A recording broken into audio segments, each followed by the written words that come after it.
What's up, Faith World? We are back with another big word that if you grew up in church, you might know. I grew up in church.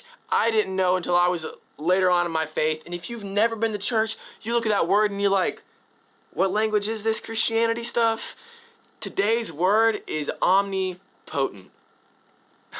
It's actually, though, pronounced omnipotence. When I first looked at it, I'm like, yeah, omnipotent, say less. Like, potions? Like, what? No, omnipotence. And what omnipotence means, it means all-powerful. And so whenever we read God is omnipotent, what that is saying is that God's all-powerful. What does that mean?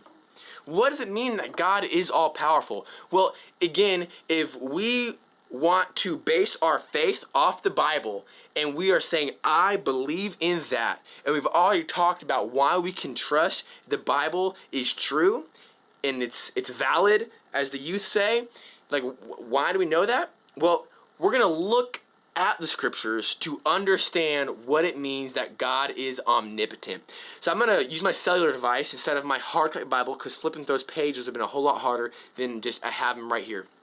So we're going to flip over to the Gospel of Mark, chapter 10, verse 27.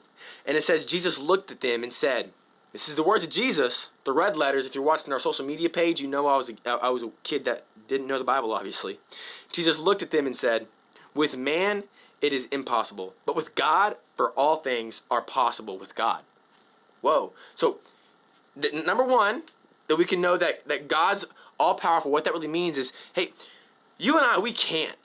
But through Christ we can, because God. Man, God created the heavens and the... Oh, I don't want to give away a spoiler. I'm going to keep rolling. We're just going to read these scriptures. Load our clip and spread the scripts, you know. Job 42:2. I know that you can do all things and that no purpose of yours can be thwarted. Now that's super cool. Because we're talking about God's all-powerfulness. God's so all-powerful that whenever Satan... This is Job. Satan attacked Job super hard. And Job's all like, you know what? I know that you can do all things and that no purpose of yours can be thwarted. So whenever Satan's coming at you, whenever hard things are coming your way, it doesn't, like, that does not stop the glory of God, because it's through God's hands that anything is happening. And God is the last say. And so we can then trust in that He's all-powerful, so whatever's coming our way, like, God's got a plan, Genesis 50:20, for what man means for evil, God means for good, because He's all-powerful.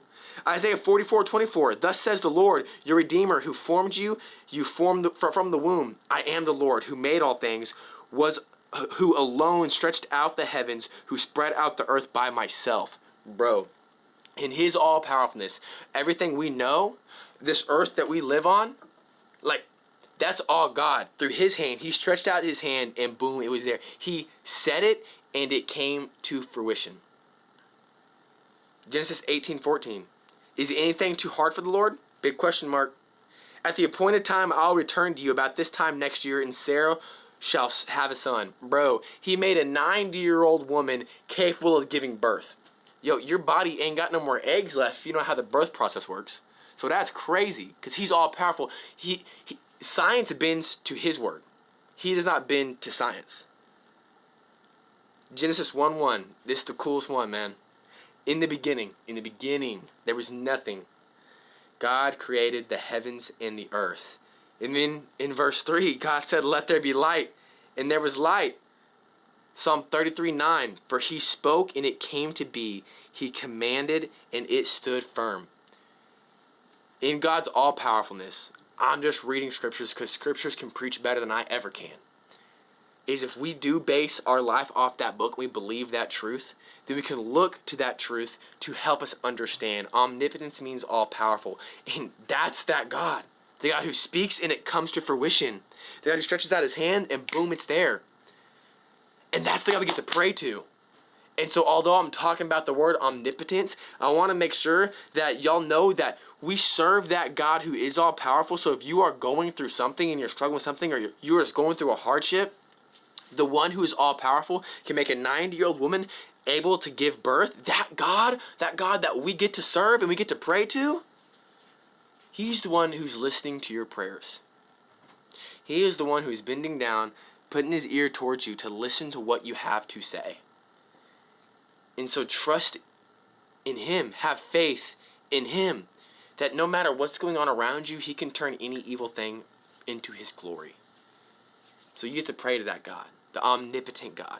Not omnipotent God, omnipotent God. He's all powerful.